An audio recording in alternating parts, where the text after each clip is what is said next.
Hello friends, welcome back to my channel. आज हम आपके लिए लेकर आए हैं क्लास 12 की पोएम नंबर 2 कीपिंग क्वाइट का स्टैंजा नंबर 4 एंड 5। इससे पहले आपको स्टैंजा नंबर 1, 2 एंड 3 करवाया जा चुका है। अगर आपने वो वीडियो ना देखी हो तो उनकी लिंक डिस्क्रिप्शन बॉक्स में मौजूद है, आप वहाँ से चेकआउट कर सकते हैं। तो टाइम ना वेस्ट करते हुए चलिए शुरू करते हैं।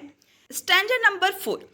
जैसा कि हम आपको पहले भी बता चुके हैं कि जब भी हम कोई स्टैंजा बेस्ड क्वेश्चन करें तो सबसे पहले उस स्टैंजा को एक्सप्लेन कर लें, ताकि हम उनके जो भाव है, उस स्टैंजा का जो भाव है उसे समझ सकें और उससे रिलेटेड जो भी क्वेश्चन है उनके सही सही आंसर लिख सकें।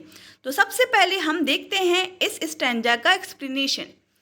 स्टैंजा शुरू हो रहा है, those who prepare clean wars with gas, wars with fire, victory with no survivors. यानी पोएट जो है वो कह रहे हैं those who prepare green wars, यानी ऐसे व्यक्ति जो कि पर्यावरण के विरुद्ध युद्ध की तैयारी करते हैं, या ऐसे व्यक्ति जो पर्यावरण के विरुद्ध युद्ध करते हैं। वॉर्स विद गैस, या फिर ऐसे व्यक्ति जो कि युद्ध में जहरीली गैसों का प्रयोग करते हैं। वॉर्स विद फायर, या फिर ऐसे व्यक्ति जो युद्ध में अग्नि शस्त्रों का प्रयोग करते हैं। विक्ट्री विद नो सर्वाइवर्स, तो ऐसे लोग युद्ध में जीतते तो हैं, विक्ट्री का मतलब होता है विजय पाना, जीतना। तो ऐसे लोग युद्ध में जीतते तो हैं, लेकिन उस जीत को सेलिब्रेट करने के लिए, मनाने के लिए कोई भी व्यक्ति जीवित नहीं बचता है। नो सर्वाइवर मतलब कोई भी व्यक्ति का जीवित ना बचना। आगे देखते हैं, would put on clean clothes and walk about with their brothers in the shade doing nothing. यानी वो ये कह रहे हैं कि ऐसे लोग, यानी जो ऊपर बताए गए हैं वैसे लोग इन सब चीज़ों को वो छोड़ दें, यानी ऐसे लोगों को इन सभी कामों को, इस तरह के युद्धों को छोड़ देना चाहिए। बल्कि अब उन्हें करना क्या चाहिए?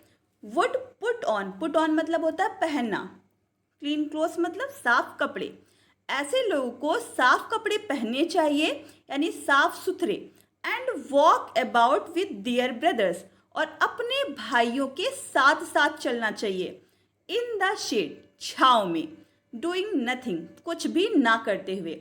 अपने भाइयों के साथ, यानी जो आपस में लड़ रहे हैं ना, सभी मानव हैं और मानव होने के नाते सभी भाई हैं। तो वो कह रहे हैं जो लोग युद्ध कर रहे हैं वो युद्ध को बंद कर दें और साफ कपड़े पहन लें और अपने भाइयों के साथ शांति से छाया में चलें और इस समय वो कुछ भी ना करें।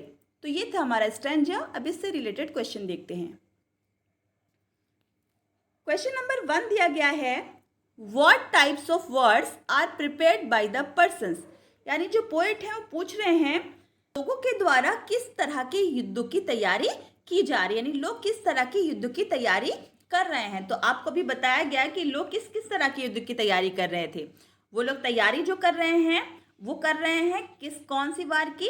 देखिए सबसे पहले फर्स्ट लाइन में लिखा है prepare green wars, wars with gas, wars with fire. यानी ये 3 तरह की जो वॉर्स हैं उनका जिक्र इस स्टैंजा में आया है। तो चलिए अब देखते हैं इस क्वेश्चन का हम आंसर कैसे लिखेंगे। पहले क्वेश्चन पर ध्यान से देख लीजिए, क्वेश्चन कैसे शुरू हो रहा है। पूछा जा रहा है what types of wars are prepared by the persons, यानी व्यक्तियों के द्वारा किस तरह के युद्ध की तैयारी की जा रही है। तो हम लोग आंसर लिखेंगे। सबसे पहले लिख लेंगे किन युद्धों की तैयारी की जा रही है। तो सबसे पहला क्या था? ग्रीन वॉर्स की, है ना। दूसरा कौन सा था? Wars with gas. और तीसरा कौन सा था?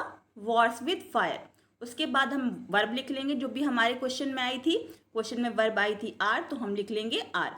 उसके बाद मेन वर्ब लगा लेंगे, मेन वर्ब प्रिपेयर्ड थी तो प्रिपेयर्ड लिख लेंगे। उसके बाद जो हमारा सब्जेक्ट था उसे लिखेंगे बाय द पीपल या बाय द पर्सन्स।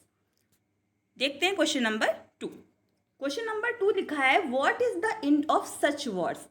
ऐसे जो युद्ध हो रहे हैं ना, उनका रिजल्ट क्या होगा, उनका परिणाम क्या होगा, या वो कैसे समाप्त होंगे। तो कैसे समाप्त होते? वो जीत तो जाते लेकिन उसको सेलिब्रेट करने वाला कोई भी नहीं बचता। तो कैसे आंसर लिखना है? देखिए लिखेंगे इन सच वॉर्स, यानी ऐसे युद्धों में, ऐसे युद्ध में या ऐसे युद्धों में देयर सीम्स द विक्ट्री, विजय तो प्रतीत होती है, सीम्स मतलब होता है प्रतीत होना, विक्ट्री मीन्स विजय। ऐसे युद्धों में विजय तो प्रतीत होती है, बट विदाउट एनी सर्वाइवर्स, लेकिन बिना किसी जीवित व्यक्ति के, यानी इन युद्धों में बिना किसी जीवित व्यक्तियों के विजय प्राप्त होती है। और तो ऐसी विजय का क्या फायदा है ना, जब कोई सेलिब्रेट करने वाला ही ना हो। अगला क्वेश्चन नंबर 3 देखते हैं। What would such person do after keeping quiet, यानी जो लोग युद्ध कर रहे थे वो व्यक्ति शांत होने के बाद क्या करें, उन्हें क्या करना चाहिए शांत होने के बाद। तो क्या करना चाहिए, उन्हें साफ कपड़े पहनने चाहिए और अपने भाइयों के साथ साथ छांव में चलना चाहिए। तो आंसर कैसे लिखा जाएगा,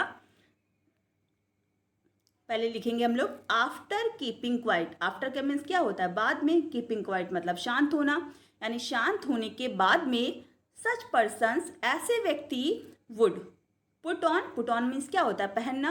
would put on clean clothes, साफ कपड़े पहनेंगे।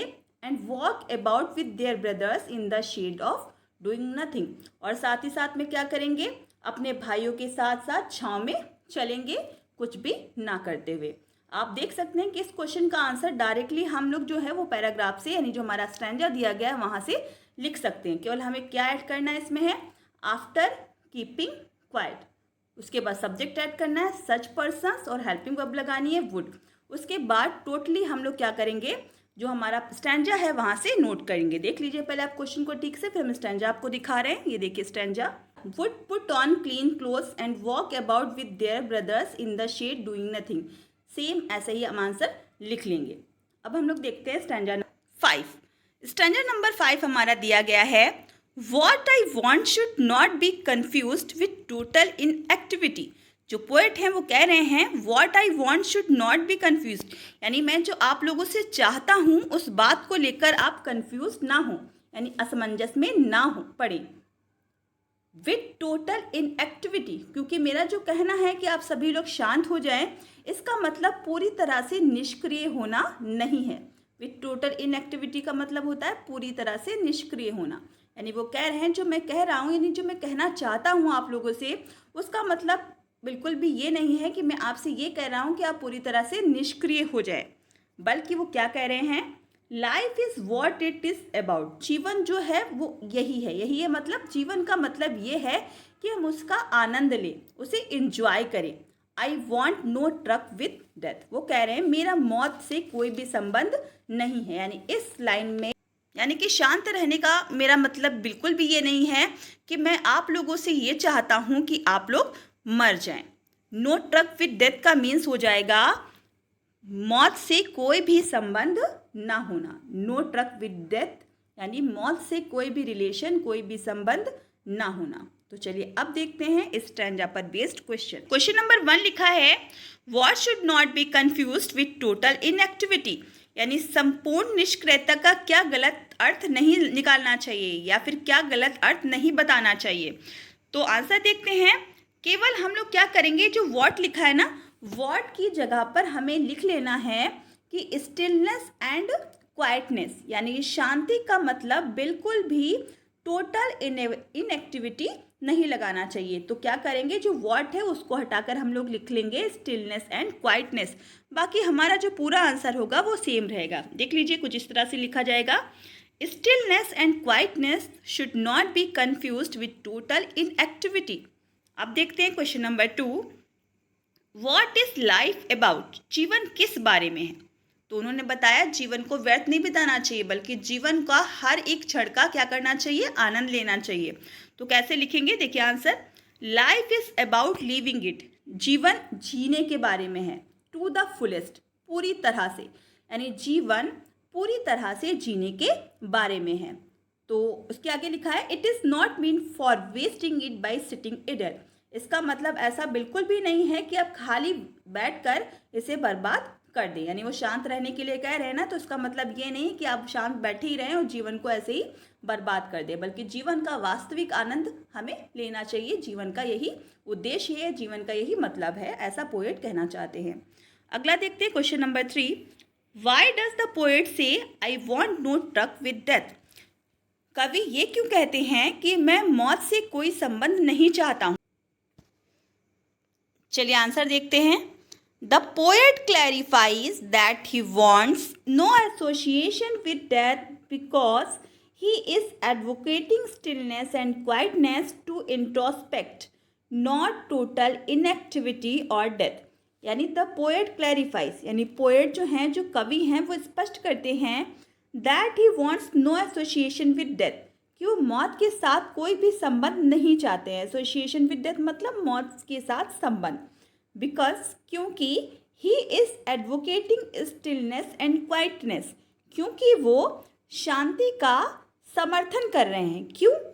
टू इंट्रोस्पेक्ट, इंट्रोस्पेक्ट मतलब होता है आत्मविश्लेषण करना, आत्मचिंतन करना। यानी जो पोएट हैं वो मौन रहने के लिए या शांत रहने के लिए कह रहे हैं, क्योंकि उनका मकसद क्या है? उनका मकसद है कि लोग जब शांत रहेंगे ना तो वो चिंतन करेंगे, मनन करेंगे, आत्मचिंतन करेंगे, आत्मविश्लेषण करेंगे, यानी अपनी कमियों को सुधारेंगे। नॉट टोटल इनएक्टिविटी और डेथ, और इसका मतलब बिल्कुल भी निष्क्रिय होना या मौत होना नहीं है। तो ये थी हमारी आज की क्लास। आई होप आपको अच्छी लगी होगी। अगर आप इसी तरह के और भी वीडियोस चाहते हैं तो प्लीज़ मेरे चैनल को सब्सक्राइब कर लीजिए, बेल आइकन को प्रेस कीजिए और साथ ही साथ लाइक, शेयर और कमेंट करना भी ना भूलिए। Thank you so much.